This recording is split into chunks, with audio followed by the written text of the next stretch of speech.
ठीक है, तो आज हम अपना जो साइंस का मैंने आपको इंट्रोडक्शन बताया था उसमें 4 पार्ट बताए थे, फिजिक्स, केमिस्ट्री, बायोलॉजी और एनवायरनमेंट। तो फिजिक्स का पहला लेक्चर जो मैंने बताया था उसमें फिजिकल क्वांटिटी, भौतिक राशियों के बारे में पढ़ेंगे। भौतिक राशियाँ क्या होती हैं, उनके गुण क्या होते हैं, ठीक है। तो सुना तो होगा ये शब्द भौतिक राशियाँ आपने कभी कभी। चलो 2 शब्द देता हूँ आपके लिए, इधर की साइड में कुछ एक शब्द है, जैसे प्यार शब्द सुना है। कोई व्यक्ति मेहनत कर रहा है, सुना होगा आपने। किसी व्यक्ति के दिमाग में विचार आ रहे हैं, ठीक है।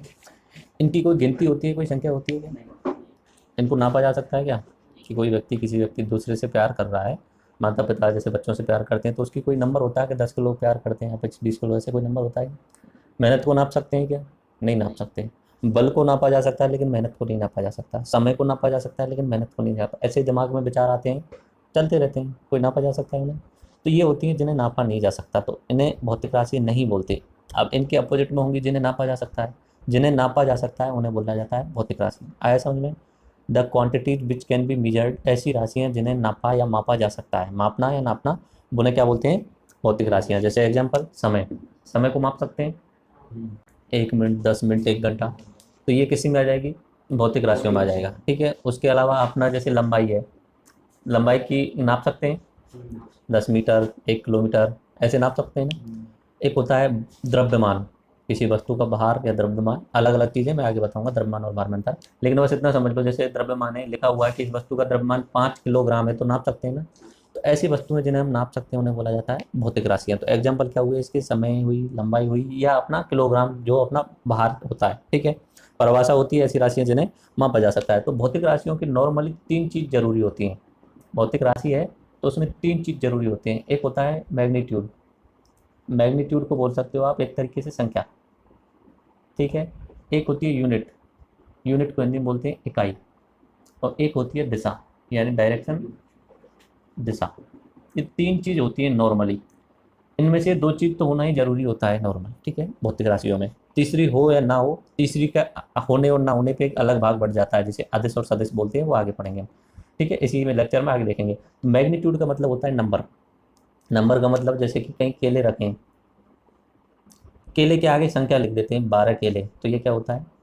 मैग्नीट्यूड, संख्या वाला मैग्नीट्यूड। आगे समझ में? इसे बोलते हैं मात्रा या संख्या। अगर 4 शर्ट हैं तो 4 क्या हुआ उसमें?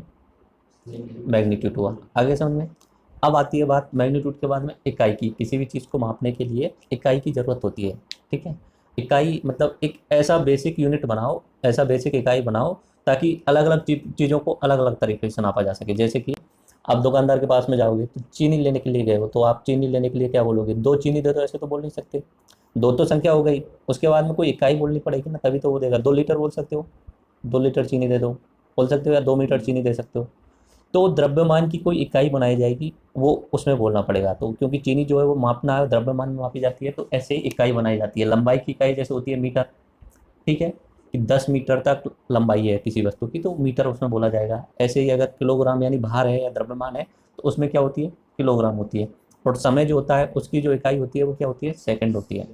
सेकंड होती है। सेकंड मतलब मिनट और घंटे तो बोलते हैं, लेकिन जो बेस इकाई होती है वो सेकंड होती है। ऐसे ही बेस इकाई उसकी द्रव्यमान की किलोग्राम होती है, और अपनी लंबाई की होती है जो मीटर होती है, ठीक है। दिशा, दिशा आगे भी देखेंगे, लेकिन अभी मैं जल्दी से आपको यहाँ पे भी बता देता हूँ। कुछ एक चीज़ें ऐसी होती हैं जिनमें दिशा बताना जरूरी होता है, कुछ एक भौतिक राशियाँ जिनमें दिशा नहीं होती। जिनमें दिशा होगी उन्हें बोलेंगे सदिश, यानी दिशा के साथ में, सा यानी साथ में, सदिश यानी जिसमें दिशा है वो सदिश, और जिसमें दिशा नहीं है वो अदिश, ठीक है। इसे इंग्लिश में जो बोलते हैं, इधर वाली चीज़ को बोलते हैं वेक्टर, सदिश को बोलते हैं वेक्टर, और अदिश को बोलते हैं स्केलर। ये नाम याद रख लेना। जैसे कि थोड़ा सा अभी एग्जाम्पल बता देता हूँ, बाद में भी देखेंगे। कि किसी ने बोला कि राम भरतपुर से, राम कोटा से 5 किलोमीटर गया, ठीक है। 5 किलोमीटर, 5 तो क्या हो गया उसमें? मैग्नीट्यूड हो गया। किलोमीटर क्या हो गया? इकाई हो गई। गया, बस इतना बोल दिया। अब उसने दिशा बोली क्या? राम यहाँ कोटा में रह रहा है तो इधर भी जा सकता है, इधर भी जा सकता है, इधर भी जा सकता है, इधर भी जा सकता है, कोई दिशा नहीं बोली। तो वो कौन सी राशि हो गई? अदिश राशि हो गई। और सदिश राशि में बोला जाता है उसके साथ में दिशा बोल दी जाती है, कि राम जो है अपना कोटा से 5 किलोमीटर उत्तर दिशा में गया।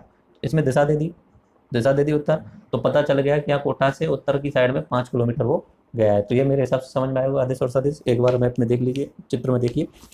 देखो भौतिक राशियों के जो गुण हैं उनमें 3 भाग हैं। एक होता है मैग्नीट्यूड यानी परिमाण बोलते हैं या संख्या बोलते हैं या मात्रा बोलते हैं, इसे आगे समझ में। दूसरा होता है यूनिट यानी इकाई, और तीसरा होता है डायरेक्शन यानी दिशा। तो जैसे कि संख्या जो है आम है, तो आम की संख्या बतानी है, 4 आम, 3 शर्ट या 12 अंडे, तो ये 3 4 12 ये क्या हो गए, इनके मैग्नीट्यूड हो गए। आगे समझ में। किसी भी भौतिक राशि का मैग्नीट्यूड बताया जाना चाहिए, ठीक है। उसका मतलब ये हुआ संख्यात्मक मूल्य क्या मात्रा है। उसके बाद में यूनिट की बात की मैंने, बेस यूनिट होती है, कोई इकाई रखी जाती है मापने के लिए। तो अलग अलग बताई मैंने, किलोग्राम भी रखी जाती है, ग्राम भी बोल देते हैं कभी कभी, आगे देखेंगे अलग अलग पद्धतियों के अनुसार से अलग अलग बोलते हैं उसे, ठीक है। सेंटीमीटर हो सकती है, मीटर हो सकती है, सेकंड हो सकती है, ऐसे ही किलोवाट, टेरावाट, ये सब तो आपने सुने होंगे।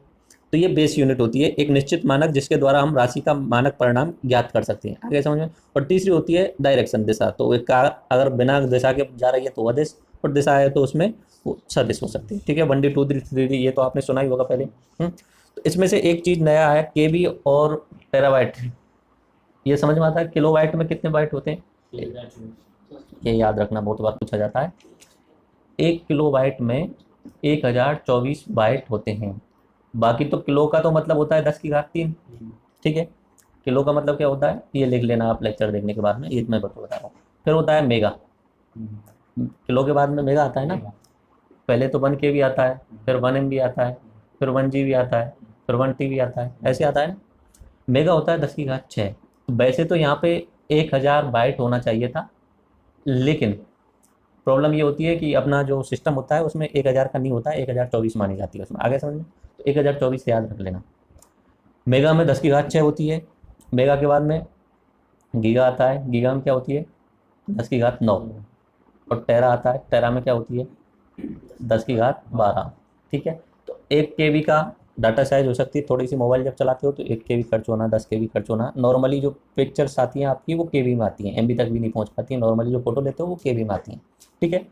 उसके अलावा जो साइज होती है MB, ये बड़ी बड़ी साइज जैसे बढ़ती जाएंगी, ठीक है। तो 1 MB में कितना KB हुए 24। अगर मैं बाइट में बोल दूँ तो 1024 गुणा 1024 बाइट इसमें आ जाएगा। GB में 1024 क्या होंगी MB होंगी, ठीक है। तो हमारा जो मोबाइल में 2 GB का डाटा कार्ड है, 1 GB का डाटा कार्ड है, तो उसका मतलब क्या हुआ 1024 मेगाबाइट होगा, ठीक है। और 1 TB इसमें क्या हो जाएगा 1024 GB, इस तरीके से इसमें होगा, आगे समझ में। तो ये हार्ड डिस्क वगैरह होती है ना बड़ी वाली साइज वाली, तो वो 1 TB, मेरे पास में एक 1 TB की हार्ड डिस्क है, तो उसमें 1024 GB होंगी, ठीक है। एक समझ में आई। इनमें से एक चीज़ और कंप्यूटर की जैसे ये लिख लेना आप, ठीक है। एक चीज़ और बता देता हूँ, एक बाइट और बिट दो चीज़ अलग अलग होती हैं। एक होता है 1 बाइट, और 1 बाइट जो होता है 8 बिट के बराबर होता है, ये याद रख लेना तुम कैसे भी करके। 1 बाइट 8 बिट के बराबर होता है, पूछ लिया जाता है एग्जाम में, बहुत बार पूछा गया, कंप्यूटर वाला सवाल है वैसे तो, पर यहाँ पे नाम आया तो मैं बता रहा हूँ। 1 बाइट कितना होता है 8 बिट के बराबर होता है, ठीक है। आपके मोबाइल में दोनों ही चीज़ चलती है। नॉर्मली जो स्पीड दिखाता है ना वो बिट वाला दिखाता है, लेकिन जब तुम डाउनलोड करते हो या अपलोड करते हो तब बाइट वाला यूज होता है, ठीक है। मोबाइल में ऊपर तो स्पीड दिखा रहा है 10 MBps 20 MBps यूज कर रहे हैं तब, तो वो बिट वाला दिखाता है MBps, मेगा बिट पर सेकंड, ठीक है। अगर ये बी को थोड़ा सा बड़ा करके लिख देगा ना BPS इस तरीके से, मेगा बाइट पर सेकंड, तो ये अपलोडिंग में और डाउनलोडिंग में वाइट वाला बोला जाता है, नॉर्मली बिट वाला दिखा दिया जाता है स्पीड चेक करने के लिए। पर याद रखना हमारा जो डेटा होता है वो बाइट में ही होता है, बिट में नहीं होता फाइनल डेटा। अगर हमें जो डेटा देता है 1.5 GB का डेटा दे रहा है, वो 1.5 GB जियो वाला जैसे 1.5 GB का डेटा दे रहा है, तो उसमें 1.5 GB है, बिट नहीं है, ठीक है। वो बाइट यूज करने का है, आगे समझ। ये बिंदु आप याद रख लेना, 1 बाइट बराबर 8 बिट होता है। 10⁶ क्या होता है किलो, 10⁻3 क्या होता है किलो, 10⁻6 क्या होता है मेगा, 10⁻9 क्या होता है गीगा, 10⁻12 टेरा, ठीक है। तो ये समझ में आ गया होगा। आगे बात करता हूँ मैं। फिजिकल क्वांटिटी जो होती है वो नॉर्मली दो तरीके की, और मतलब कि बेस क्वांटिटी होगी एक तो जैसे कि समय, उसके अलावा अपना दूरी और अपना द्रव्यमान, ये 3 भौतिक राशियाँ हैं। इनकी जो बेस यूनिट बनेगी ना, समय की होती है बेस यूनिट, जिसे बोल सकते हो मूलभूत यूनिट, मूलभूत इकाई जिसे बोलेंगे। समय की जो हमने बनाई हुई है वो सेकंड बनाई हुई है, दूरी की हमने बनाई हुई है मीटर, और द्रव्यमान की हमने बनाई हुई है अपना किलोग्राम, ठीक है। दूरी को किस में मापते हैं, एक व्यक्ति यहाँ से यहाँ तक जा रहा है, इसे क्या बोलते हैं दूरी बोलेंगे ना, एक व्यक्ति एक स्थान से दूसरे व्यक्ति तक जाना, ठीक है। अगर मैं बोल दूं कि क्षेत्रफल, क्षेत्रफल की इकाई क्या होगी, क्षेत्रफल की भी तो इकाई होगी। क्षेत्रफल का मतलब होता है कि इस तरीके से जाना और इस तरीके से जाना, इधर भी मीटर और इधर भी मीटर, दोनों तरफ मीटर यानी मीटर स्क्वायर। आगे समझ में। ये दूरी वाले से बनाए, बनाए नहीं बनाए, एक दूरी, एक मीटर को यूज किया, दूसरे मीटर को यूज करके ये नई भौतिक राशि बन गई। बेस भौतिक राशि कौन सी है, मीटर वाली, यानी मूलभूत भौतिक राशि क्या है, मीटर। उससे बन के दूसरा कौन सा बनना है, क्षेत्रफल वाला। तो इसे बोलते हैं व्युत्पन्न, क्या बोलते हैं, व्युत्पन्न राशि। और ये कौन सी है, मूलभूत राशि, मूलभूत राशि। पहले तो क्या होता था कि ये मापने की जो राशियां हैं ये अलग अलग क्षेत्रों में अलग अलग होती थी, अलग अलग देशों में अलग अलग होती थी। हमारे यहाँ पहले पे कोस यूज किया जाता था, किलोमीटर यूज नहीं किया जाता था। कोस सुना होगा, एक कोस, दो कोस, इस करीब, एक कोस को करीब 3 किलोमीटर के आसपास माना जाता है, ठीक है। कोस शब्द यूज किया जाता था। बाकी किलोग्राम भी यूज नहीं होता था, कुछ अलग ही आती थी, पाव शेर या कुछ ऐसा कुछ अलग से उनका पत्थरों के बांट यूज किए जाते थे पुराने समय पे, ठीक है। हाँ, तो मतलब हर जगह पुराने समय पे अलग अलग होते थे। इधर की साइड में जैसे इंग्लैंड है, वहाँ पे दूरी नापने के लिए फुट यूज किया जाता था, फुट यूज किया जाता। हमारी साइड में क्या यूज किया हमने, कोस किया जैसे दूरी के लिए, ठीक है। हमारी साइड में गज भी यूज किया जाता था छोटी दूरी नापने के लिए, गज या हाथ, हाथ भी नापते थे, इतने हाथ या इतने गज, इस तरीके से। इंग्लैंड है जैसे, तो इंग्लैंड में दूरी नापने के लिए क्या यूज किया जाता था, फुट। वहाँ पे वजन नापने के लिए यूज किया जाता था पौंड, पौंड, पौंड बोलते हैं। जैसे कि आप केक लेने अब भी जाते हो तो वो पाउंड में ही देते हैं, ठीक है। और अपना सेकंड ही यूज किया जाता था समय के लिए, तो ठीक है। तो अलग अलग जगह पे अलग अलग तरीके के यूज किए जाते थे। भारत में मैंने बताया दूरी नापने के लिए क्या किया जा रहा है, या तो कोस कर रहे हैं या गज कर रहे हैं या अपना हाथ से ही नाप देते हैं डायरेक्ट, ठीक है। उसके अलावा यहाँ पे खुद का वजन नापने के लिए शेर वगैरह यूज किया जाता था, ठीक है। लोकल कोई वर्ड यूज होता था, शेर वगैरह यूज किया जाता था। समय का तो सेकंड ही रहता था नॉर्मली हर जगह, ठीक है। तो ये अलग अलग जगह पे रहने के कारण पूरा इंटरनेशनल सिस्टम नहीं बन पाता था। आपस में यहाँ से वहाँ व्यापार करना है, यहाँ से चीनी भेजनी है वहाँ पे इंग्लैंड के लिए, तो हम पाउंड में भेजें या शेयर में भेजें, किस में भेजें, इसमें बड़ी प्रॉब्लम होती थी व्यापार करने में। तो इसलिए एक सिस्टम बनाया गया था, international system of unit and measurement का, तो उसे बोलते हैं SI system, international, international system बना दिया गया, जिसके तहत ये जो बेस राशियाँ हैं वो 7 घोषित कर दी गई। कितनी, 7, 3 तो ये हैं ही, उसके अलावा 4 और बना दी गई, और बाकी जितनी भी राशि बनेंगी इनसे व्युत्पन्न बनती जाएंगी। जैसे कि मैं बोल देता हूँ आयतन, आयतन व्युत्पन्न राशि है। आयतन का मतलब क्या होता है, एक्स, वाई और जेड, यानी जो घन बनता है उसमें आयतन होता है। ये घन जैसे बना दिया, घन का आयतन होता है। जैसे ये कमरा है अपना, ये कितनी जगह घेर रहा है, इसे बोलते हैं आयतन, ठीक है। कितना इसमें पानी भरा जा सकता है, या कितनी इसके अंदर कुछ भी कोई चीज़ डालनी है तो वो कितना डाला जा सकता है, इतना आयतन। जैसे टंकी होती है, टंकी का भी आयतन होता है, उसके अंदर कुछ ना कुछ डाला जा सकता है, तो वो आयतन। तो इसमें 3 है, एम, एम और एम। इधर की साइड में एक्स वाली में, इधर लंबाई, चौड़ाई और ऊंचाई, तो इसका जो मात्रक होता है वो क्या आता है, एम क्यू निकल के आता है। एम क्यू बना किससे, मीटर से। तो ये कैसी राशि हुई, व्युत्पन्न राशि, ठीक है। तो मेरे हिसाब से ये समझ में आएगा। एक ऐसे ही घनत्व, घनत्व भी बता दीजिए, घनत्व में और आयतन में कुछ अंतर होता है। जैसे कि ये कमरा है, इस कमरे का हमने आयतन तो निकाल लिया, ठीक है। अब इस कमरे का 1 मीटर वाले 1 मीटर क्यूब वाले आयतन में कितना पानी भरा जा सकता है, इसे बोलते हैं घनत्व। नहीं आया समझ में, नॉर्मली ऐसे समझो, ये अपना शहर है कोटा, ठीक है, ठीक है। इसमें इसका 25 किलोमीटर, 5 किलोमीटर लंबाई है, 5 किलोमीटर चौड़ाई है, ठीक है। और बीच में यहाँ पे 10 लाख लोग रह रहे हैं, तो इसका एरिया कितना हो गया, पहले तो ये बताओ मुझे। 25 हो गया, कितने लोग रह रहे हैं, 10 लाख। हमें एक इतने वाले क्षेत्र का औसत निकालना है कि इतने वाले क्षेत्र में कितने रहेंगे। डेंसिटी, घनत्व, नहीं सुना कभी। भारत का जनसंख्या घनत्व सुना होगा, राजस्थान का जनसंख्या घनत्व, वैसे जैसलमेर का जनसंख्या घनत्व सबसे कम।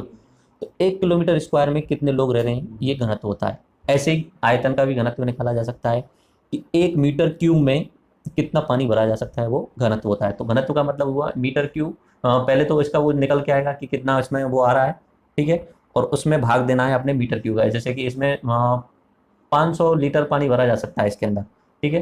तो 500 लीटर तो इसका आयतन हो गया, और उसमें कितना ये चारों तरफ का वो होगा, उसका भाग दे देंगे, तब जाके इसका घनत्व निकल के आ जाएगा। समझ में आया कुछ थोड़ा, घनत्व समझ में आया, आयतन समझ में आया। तो ये कैसी राशियाँ हैं, व्युत्पन्न राशियाँ, ड्राइव्ड जिसे बोलते हैं। एक चीज़ से दूसरी ड्राइव करके बनाई गई है, ड्राइव्ड बोलते हैं व्युत्पन्न राशियों को। और ये कैसी हो गई, मूलभूत यानी बेसिक यूनिट्स हो गई, ठीक है। बेसिक यूनिट लेंथ होगी, लंबाई होगी, मास होगा और टाइम होगा। 3 बेसिक यूनिट है, इनसे ड्राइव्ड बहुत सारी हैं। क्षेत्रफल है, आयतन है, घनत्व है। तो अपने इंटरनेशनल सिस्टम ने, एसआई ने 7 राशियों को अपना मूलभूत मान लिया है। मैं आपकी स्क्रीन पर लगा के बता देता हूँ। और उनका सिंबल भी बता दिया है और उनकी यूनिट भी बता दी है। तो लंबाई है, जैसे पहले नंबर पे लंबाई मानिए, लंबाई का जो एसआई मात्रक है, एसआई यूनिट है वो मीटर है और उसको सिंबल जो है एम, एम मतलब शॉर्ट में लिखने का होता है एम। उसके अलावा मास यानी द्रव्यमान, द्रव्यमान की जो एसआई यूनिट है वो किलोग्राम है, किलोग्राम, और उसका सिंबल जो है वो केजी।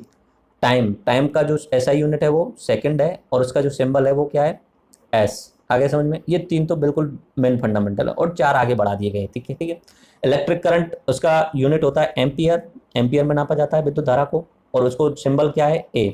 टेम्परेचर, तापमान का जो यूनिट होता है वो केल्विन होता है, केल्विन को के में रिप्रेजेंट करते हैं।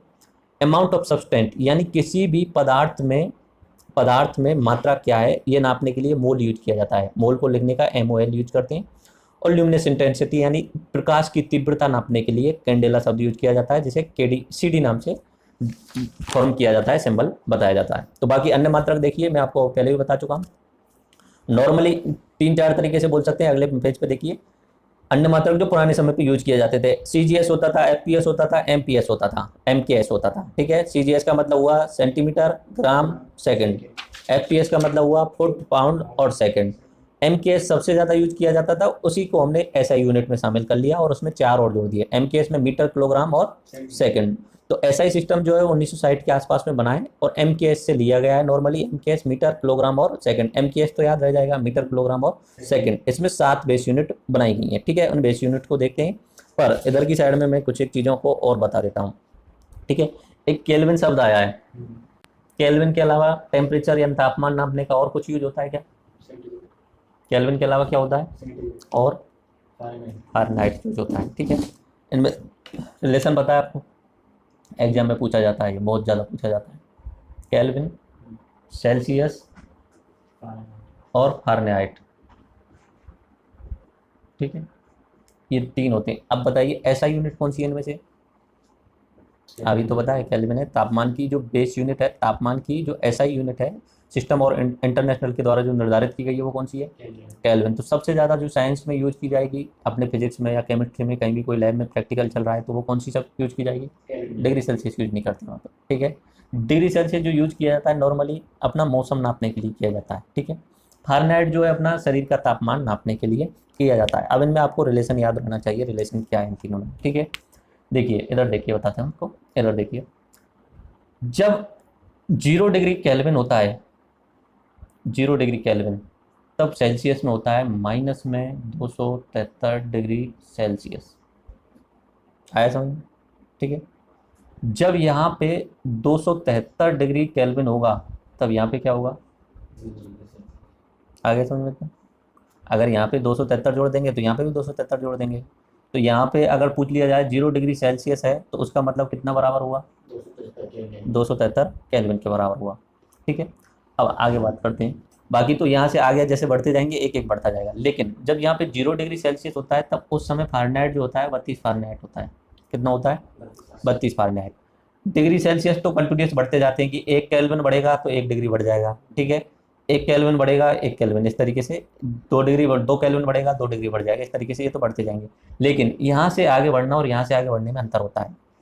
यहाँ पे 1 डिग्री सेल्सियस बढ़ेगा तो यहाँ पे 1.8 डिग्री फारेनहाइट बढ़ जाएगा। यहाँ पे 2 बढ़ेगा तो यहाँ पे कितना हो जाएगा? 3.6 फारेनहाइट बढ़ जाएगा। आ रहा है समझ में? यहाँ पे 10 बढ़ेगा तो यहाँ पे कितना बढ़ जाएगा? 18 फारेनहाइट। कुछ समझ में आया? इनके और इनके बीच में यहाँ पे अगर 1 बढ़ रहा है तो यहाँ पे कितना बढ़ेगा? 1.8। आगे समझ में?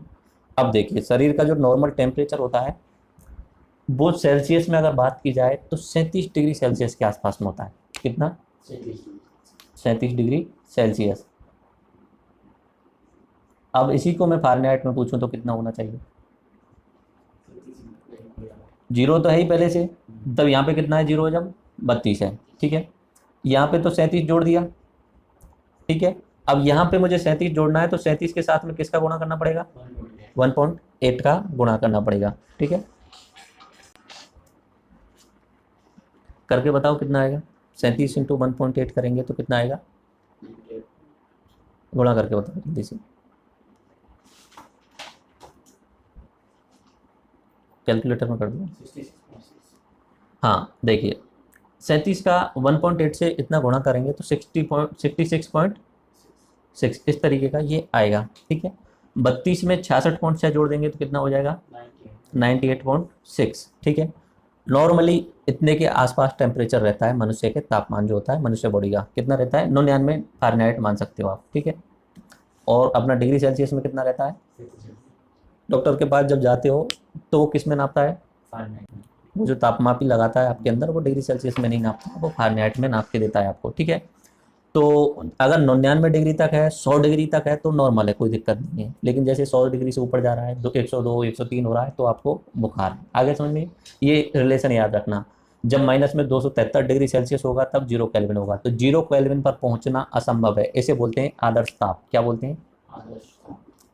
ऐसी कंडीशन जो देखने में अच्छी लगती है, वहां तक पहुंचना पॉसिबल नहीं होता है। ठीक है। तो 0 केल्विन होता है, वो पहुंच नहीं सकते कभी, यानी उसका मतलब हुआ माइनस में 273 डिग्री सेल्सियस। नॉर्मली हम तो क्या है कि आज अगर देखें तो पूरे विश्व में माइनस में 50 या माइनस में 60 डिग्री सेल्सियस बहुत ही कम तापमान होता है, उससे कम जाना तो पॉसिबल होता है। लैब में यूज करें तो 100 डिग्री माइनस में पहुंच सकते हैं, 100 डिग्री सेल्सियस, और उससे थोड़ा हो तो माइनस में 273 डिग्री पहुंच नहीं सकते। यानी इसका मतलब हुआ 0 केल्विन तो पॉसिबल है ही नहीं, 100 केल्विन तक भी पॉसिबल नहीं है। 100 केल्विन का मतलब क्या होगा? माइनस में 173 डिग्री सेल्सियस। आगे समझो?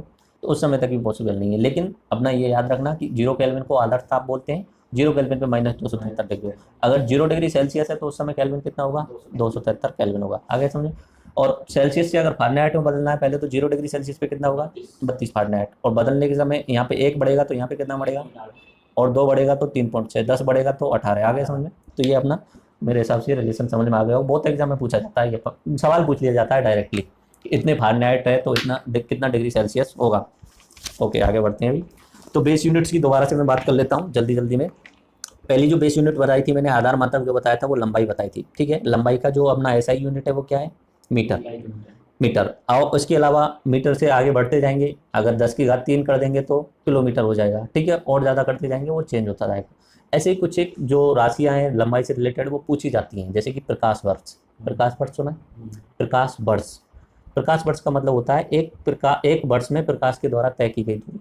एक वर्ष में प्रकाश के द्वारा तय की गई दूरी। अब दूरी कैसे निकालेंगे? दूरी का क्या सूत्र होता है? चाल गुणा समय। होता है नहीं होता? जिस गति से चलेगा उसको मैं समय का गुणा कर दूँ। अब हमें चाल पता चलना चाहिए अगर एक प्रकाश वर्ष याद करना है तो। ठीक है। दूरी का मात्रक है ना, प्रकाश वर्ष जो है वो दूरी का मात्रक है। लाइट ईयर बोलते हैं, 1 लाइट ईयर, इस तरीके से इसे दिखा सकते हैं, प्रकाश वर्ष। ठीक। अब चाल किसका पता होना चाहिए हमें? प्रकाश का। प्रकाश की तो बोल रहे हैं, प्रकाश के द्वारा, ऐसे कार के द्वारा 10 मिनट में तय की गई दूरी। अब हमने बात कर रहे हैं प्रकाश के द्वारा, यानी लाइट के द्वारा। लाइट की स्पीड क्या होती है? 3 × 10⁻8 मीटर पर सेकेंड। ठीक है। इसे मतलब आप गुणा करके देखोगे तो इसे सीधा हटा देता हूँ मैं, 3 लाख किलोमीटर प्रति सेकंड। आगे समझ में? इसमें हम समय का गुणा करेंगे। समय कितना हुआ? एक वर्ष। एक वर्ष में कितने दिन होते हैं? 365। एक दिन में कितने घंटे होते हैं? 24। 24 होते हैं। एक घंटे में कितने मिनट होते हैं? 60। और एक मिनट में 60 सेकंड। ये गुणा कर लोगे तो क्या आ जाएगा? प्रकाश वर्ष। प्रकाश वर्ष का लाइट में दूरी कितनी आएगी? मीटर। आगे समझ? आगे समझ? ये जो दूरी यहाँ पे चाल दी गई है वो सेकंड में दी गई है। 1 सेकंड में इतना चल रहा है तो इतनी सेकंड होंगी, कितने सेकंड में कितना चल जाएगी, ये प्रकाश वर्ष होता है। तो ये बहुत बड़ी इकाई होती है। ये अपनी खगोल में या एस्ट्रोनॉमी में यूज की जाती है कि 2 तारों के बीच में कितनी दूरी है तो प्रकाश वर्ष में बोला जाएगा। दूरी तो बहुत ज़्यादा होती है। एक शब्द होता है एस्ट्रोनॉमिकल यूनिट, यानी अपना खगोल की इकाई। ये नॉर्मल सी है, अपना सूर्य और पृथ्वी के बीच में जो दूरी है उसे एक खगोल की इकाई बोलते हैं। कितनी है सूर्य और पृथ्वी के बीच की दूरी? 15 करोड़ किलोमीटर। नहीं सुनी? ठीक है। पार्सेक सुना है कभी तुमने? पार्सेक तुम खुद सर्च करना और कमेंट बॉक्स में लिख के बताना मुझे। ठीक है। उसके बाद बात करते हैं समय। समय के बारे में बात करते हैं। लंबाई की बात हो गई। समय की मैं आपको बता चुका हूँ। अपनी ऐसा यूनिट क्या होती है? सेकंड होती है। तो मिनट और या घंटे नहीं होते हैं। समय की जो ऐसा यूनिट होती है वो सेकंड होती है। बाकी समय छोटा भी हो सकता है। बड़ी राशियाँ जैसे मैंने बताई, अब ऐसे ही छोटी राशियों को भी बता देता हूँ। बड़ी राशि तो किलो बता दिया, किलो यानी 10⁻³ आया समझ में?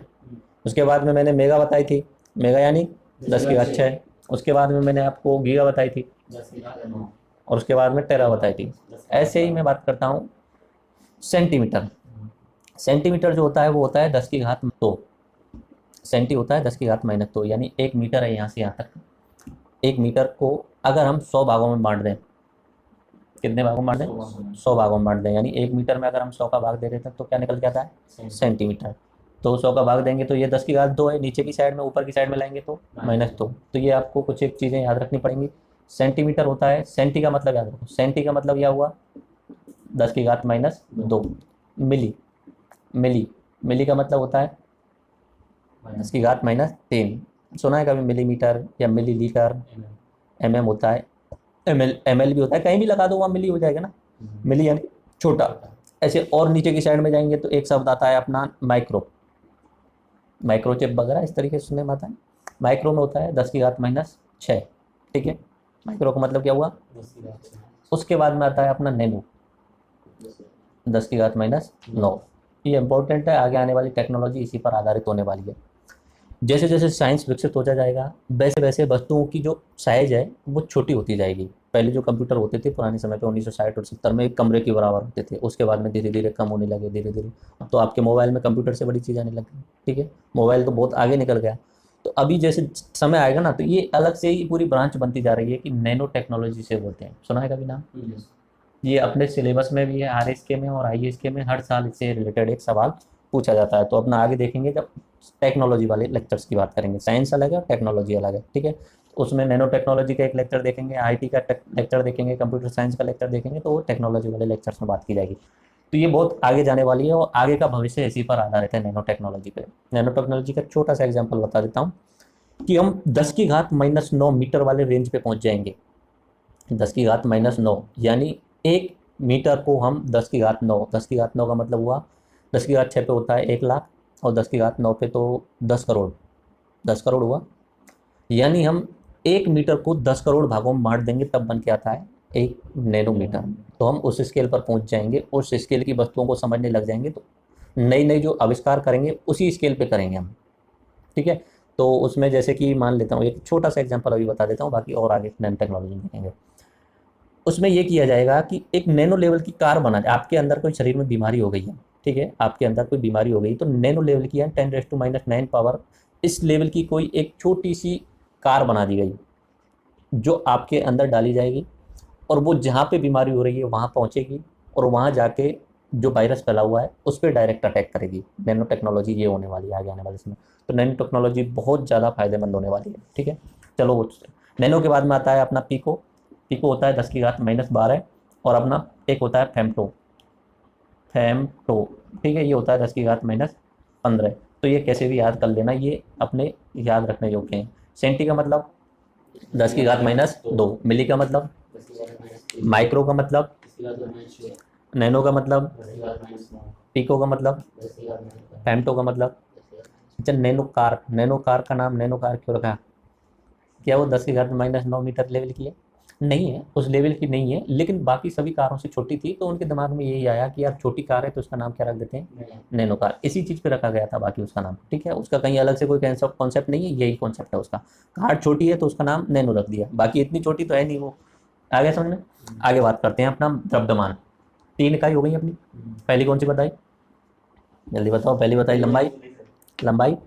दूसरा समय बता दिया। अब तीसरा बात करते हैं द्रव्यमान। जब तुम दुकान पे जाते हो चीनी खरीदनी होती है तो क्या बोलते हैं? 1 किलो या 2 किलो, किलोग्राम में बोलते हैं। ठीक है, तो अपना SI यूनिट ने क्या घोषित किया हुआ है SI के अनुसार? ये SI एक संस्थान है, सिस्टम ऑफ इंटरनेशनल, एक बड़ा संस्थान है।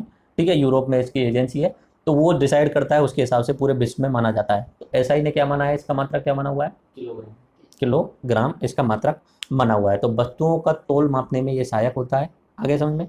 अब मैं 2 शब्द लेके आ रहा हूँ नया। द्रव्यमान को अपना, इधर देखिए, द्रव्यमान को अपना इंग्लिश में बोलते हैं मास। ठीक है, और एक शब्द होता है भार, भार जिसे बोलते हैं वेट।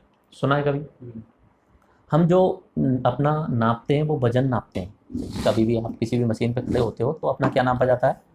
वजन मापा जाता है उसमें। ठीक है, वजन में और मास में अंतर होता है, यानी द्रव्यमान में। द्रव्यमान, ये याद रखना, द्रव्यमान और भार, भार को वजन भी बोल सकते हो, और इंग्लिश में क्या बोलेंगे हम? वेट। ठीक है, द्रव्यमान कहीं भी चले जाओ पूरे यूनिवर्स में हर जगह समान रहेगा, भार चेंज होता रहता है हर जगह। समझो इस तरीके से, एक वस्तु है, इसका जो द्रव्यमान है वो 10 किलोग्राम है। वस्तु छोड़ दीजिए, एक आदमी मान लेता हूँ मैं। ठीक है, ये कोई आदमी है, इसका वजन कितना है? 10 10 के वजन नहीं, द्रव्यमान। द्रव्यमान वजन तो ये, इसका द्रव्यमान कितना है 10 केजी। द्रव्यमान का मतलब इसके अंदर कितने परमाणु हैं और उनकी संख्या के आधार पर द्रव्यमान संख्या निकाली जाती है। तो द्रव्यमान कितना हुआ यहाँ पे 10 केजी। अगर ये व्यक्ति पृथ्वी पर है और इसका भार मापा जाता है, पृथ्वी पर बात कर रहा हूं मैं, तो इसमें क्या होगा कि गुरुत्वाकर्षण बल जो है ना जी, वो काम करता है नीचे की तरफ जी, और जी की वैल्यू वैसे तो होती है 9.8, ठीक है, हम 10 मान लेते हैं इसे। कितना मान रहे हैं 10, 9.8 मान लेते हो, तो जो उसका वजन होगा वो होगा 10 गुणा 9.8 यानी 98 न्यूटन। भार किलोग्राम में नहीं होता है, उसकी मात्रा जो होती है वो न्यूटन होती है, ये चीज़ याद रखना। भार की जो मात्रा होगी वो क्या होगी न्यूटन, वजन की मात्रा क्या होगी न्यूटन। तो हम जब बोलते हैं ना कि मेरा वजन 100 किलो है या इतना, तो वो एक्चुअली में अपना वजन द्रव्यमान नहीं होता है, और उसे किलो में नहीं बोला जाना चाहिए, न्यूटन में बोलना चाहिए, क्योंकि उस पर क्या बल भी काम कर रहा है नीचे, गुरुत्वाकर्षण बल। अगर यही व्यक्ति खड़ा होकर के कहाँ पहुंच जाता है चंद्रमा पर, मैंने चंद्रमा पर बताया था आपको, पृथ्वी पर जितना गुरुत्वाकर्षण बल लगता है उसका 1/6 भाग लगता है चंद्रमा पर। कितना लगता है 1/6, यानी 10 में अगर तुम 6 का भाग दे देते हो तो कितना होता है 1.6 के आसपास आता है। कितना द्रव्यमान है उसका 10, ठीक है, उस पर गुणा कितना करना है, गुरुत्वाकर्षण बल कितना है 1.6, तो उसका वहां पे जाने पे कितना भार हो जाएगा उसका, नहीं 1/6 लगेगा, हाँ 16 न्यूटन, सही है 16 न्यूटन हो जाएगा। अगर इसी व्यक्ति को मैं अंतरिक्ष में भेज देता हूँ, ठीक है, अंतरिक्ष में भेज दिया जहाँ पे गुरुत्वाकर्षण बल क्या होता है 0, जी कितना होता है 0 होता है वहाँ पर, ठीक है, उसका भार कितना है, वो द्रव्यमान कितना है, ये द्रव्यमान कितना है मास जिसे बोलेंगे 10 है, गुरुत्वाकर्षण बल कितना है 0, तो उसका जो वजन होगा वो कितना होगा 0 होगा। आया समझ में कुछ। अगर कोई व्यक्ति अंतरिक्ष में चला जाता है तो वहाँ पे वो तैरता रहता है, सुना है कभी, जैसे कोई मोटा व्यक्ति होता है उसे बोलते हैं फूंक दे के उड़ा दूंगा, ठीक है, पृथ्वी पर है तब तो नहीं उड़ा सकते, और वही व्यक्ति भले ही आप अंतरिक्ष में पहुंचा दो और आप सच में फूंक दोगे तो वो उड़ जाएगा, क्योंकि वहाँ पे उसका वजन है ही नहीं, उसका मतलब जो भार है वो 0 है, तो उस पर 0 वाले भार पे कितना भी बल लगाओ, छोटा सा बल लगाने के बाद में वो एक्शन में आ जाएगा। आगे समझ मेरे हिसाब से, जहाँ पे जी का मान चेंज होता जाएगा वहाँ पे भार का मान चेंज होता जाएगा। हमारा वजन चंद्रमा पे कम होगा, अंतरिक्ष में और कम होगा, लेकिन हमारा द्रव्यमान सब जगह एक बराबर रहेगा। मास और वेट में अंतर, मास यानी द्रव्यमान, वेट यानी भार यानी वजन। आगे समझ में, इन दोनों में अंतर होता है।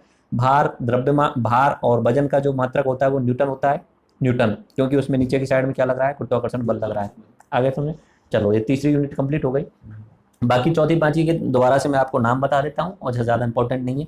इलेक्ट्रिक करंट, इलेक्ट्रिक करंट का मतलब क्या होता है, मतलब थोड़ा सा समझ लीजिए, जैसे ये तार है कोई, ठीक है, इलेक्ट्रिक करंट का मतलब होता है इधर की साइड में पॉजिटिव है, जैसे इधर की साइड में नेगेटिव है, तो इसमें जो इलेक्ट्रॉन होंगे, इलेक्ट्रॉन जो होंगे, जैसे इलेक्ट्रॉन पे नेगेटिव चार्ज होता है, इलेक्ट्रॉन जो होते हैं वो पॉजिटिव की तरफ जाते हैं, ठीक है, तो ये इलेक्ट्रॉन इस साइड में जाएंगे, इस साइड में, तो ये इलेक्ट्रॉन को बोलते हैं आवेश, आवेश यानी चार्ज। इन चार्ज के एक जगह से दूसरे जाने का प्रभाव बोलेंगे, एक जगह से दूसरी जगह जाना, पानी जैसे प्रभाव होता है ना, तो ये चार्ज भी एक जगह से दूसरे जाने प्रवाह जिसे बोलते हैं, यानी फ्लो करना, ठीक है। तो आवेश प्रवाह की दर को क्या बोलते हैं, विद्युत धारा बोला जाता है। आवेश प्रवाह की दर, दर यानी एक सेकंड में कितना आवेश प्रवाह हो रहा है, जैसे कि ये लगा लिया, ये वाला कोई क्षेत्र फिक्स कर दिया, इस वाले चित्र में एक सेकंड में कितने इलेक्ट्रॉन इधर की साइड में निकल जाएंगे। क्यों निकल रहे हैं इधर की साइड में, क्या पॉजिटिव है, पॉजिटिव से क्या हो रहे हैं आकर्षित हो रहे हैं, पॉजिटिव और नेगेटिव क्या होते हैं आकर्षित होते हैं, पॉजिटिव पॉजिटिव क्या होते हैं, ये एक दूसरे से दूर जाएंगे, ये एक दूसरे के पास में आएंगे, ये नेचुरल लॉ है, ठीक है, ये नेचुरल लॉ है। आगे समझ मेरे हिसाब से। तो आवेश प्रवाह की दर को क्या बोलते हैं, धारा बोलते हैं, और इसका मात्रक क्या है, एसआई मात्रक क्या है, एसआई मात्रक बताइए, एम्पियर, अभी बताया ना। तापमान, अगला बिंदु है तापमान। तापमान का वैसे तो मैं सारी चीजें बता चुका हूँ, तापमान का एसआई मात्रक क्या होता है, केल्विन। तो ये तापमान होता है, और तापमान में केल्विन, सेल्सियस, फारेनहाइट में बता चुका हूँ। एसआई मात्रक क्या है, केल्विन है। मौसम नापने के लिए क्या यूज किया जाता है, सेल्सियस, और शरीर का तापमान नापने के लिए क्या, फारेनहाइट यूज किया जाता है। बाकी मैं बता चुका हूँ, अगर 37 डिग्री सेल्सियस तापमान है तो उस समय मनुष्य का तापमान कितना होता है, 98.6 कितना फारेनहाइट वो तापमान होता है। जो डॉक्टर नापता है वो किस में नापता है, फारेनहाइट में नापता है। तो एक दो शब्द आते हैं, ऊष्मा और तापमान, इनमें थोड़ा सा अंतर होता है, इसी में देख लीजिए, ज़्यादा एक्सप्लेन करके नहीं बता रहा हूँ, आगे काम आएंगे तब बताऊँगा। देखो, ऊष्मा जो होती है एक तरीके से गुणात्मक रूप से होती है, और जो अपना तापमान होता है वो मात्रात्मक। समझिए ऐसे कि कहीं पे गर्मी पड़ रही है तो हमने सीधा सीधा बोल दिया कि ये गर्म मौसम हो रहा है या गर्मी है, तो वो हो गई ऊष्मा, ठीक है, ऊष्मा का फॉर्म बता दिया कि अभी ये इतनी ऊष्मा हो रही है इस क्षेत्र में। अगर हम उसका तापमान नाप लेते हैं कि इस समय 45 डिग्री सेल्सियस है, तो वो क्या हो गया, तापमान। यानी 45 जुड़ गया, यानी मात्रा जुड़ गई, मात्रा जुड़ गई। ऊष्मा में मात्रा जोड़ी, ऊष्मा में सीधा बोल दिया गर्मी है या सर्दी है। तापमान में क्या जोड़ दिया हमने, डिग्री सेल्सियस, यानी मात्रा जोड़ दी है। तो इसमें बस इतना याद रखना कि जो ऊष्मा है वो व्युत्पन्न है, और तापमान जो है वो अपनी आधार, मूलभूत आधार। तापमान का बता चुका हूँ, केल्विन जो होता है बेस यूनिट होता है। 7 यूनिट बताइए, 7 के नाम याद रहने चाहिए आपको। 7 के नाम तो याद, 3 तो सबसे इंपॉर्टेंट है। पहली एक तो है अपना लंबाई, लंबाई का क्या है, मीटर। दूसरा है अपना किलोग्राम, यानी द्रव्यमान का क्या है, किलोग्राम। तीसरा क्या है, समय, समय का क्या है, सेकंड। उसके बाद में आता है अपना विद्युत धारा, विद्युत धारा का केल्विन, वो विद्युत धारा का एम्पियर।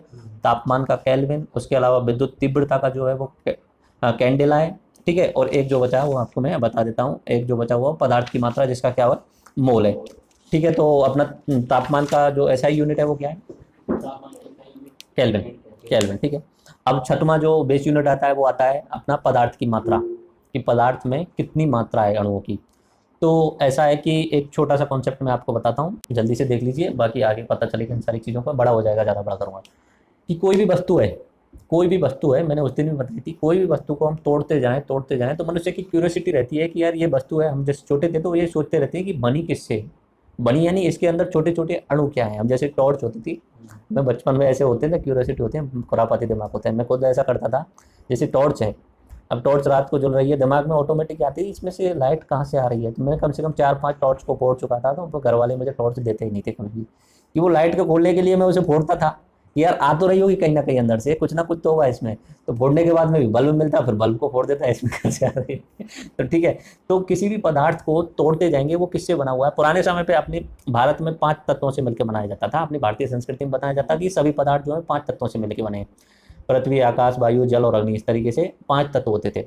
लेकिन साइंस के हिसाब से कुल मिला के 120 के आसपास में एलिमेंट यानी तत्व है। पूरी दुनिया, पूरा ब्रह्मांड उन 120 तत्वों से मिलकर ही बना है। जैसे कि अपना ये मार्कर है, इस मार्कर को मैं तोड़ता जा रहा हूँ, बिल्कुल महीन पीस दूंगा ना, तो उसके बाद में बिल्कुल छोटे छोटे कण निकलेंगे। वो कण कोई परमाणु होंगे, क्या होंगे, परमाणु, परम अणु, जिसे इंग्लिश में बोलते हैं एटम, एटम बोलते हैं, ठीक है। तो अब उन एटम्स की इसमें कितनी संख्या होगी, इसे नापने के लिए अपना पदार्थ की मात्रा वाला शब्द यूज किया जाता है, और उसको नापने का एक शब्द आता है मोल, एक मोल, ठीक है। जैसे कि कार्बन, कार्बन से समझा देता हूँ, एक मोल का फिर वो समझ लेना। एक कार्बन है, 12 ग्राम कार्बन ले लेता हूँ मैं, 12 ग्राम कार्बन, क्योंकि कार्बन का जो नंबर है वो 6 है। कार्बन का आवर्त सारणी में नंबर जो आता है 6, आवर्त सारणी बात करेंगे। 6 उसमें प्रोटॉन होते हैं, 6 उसमें न्यूट्रॉन होते हैं, ठीक है। तो इन दोनों को जोड़ने के बाद में उसका द्रव्यमान संख्या आती है कितनी, 12। तो मैं 12 ग्राम कार्बन की बात कर रहा हूँ, तो 12 ग्राम कार्बन में जो मात्रा होगी वो 1 मोल के बराबर होगी, ठीक है। और 1 मोल का मतलब होता है 6.03, 6.022 गुणा 10⁻23, आ गया समझ में। ये होता है 1 मोल का मतलब, कि 12 ग्राम कार्बन अगर हम ले लेंगे, 12 ग्राम थोड़ा सा ही हो रहा है, 12 ग्राम कार्बन में कितने अणु होंगे, परमाणु होंगे, इतने, 10⁻23। गिन सकते हो क्या, कोई चांस ही नहीं, 10⁻23 बहुत ज़्यादा होते हैं।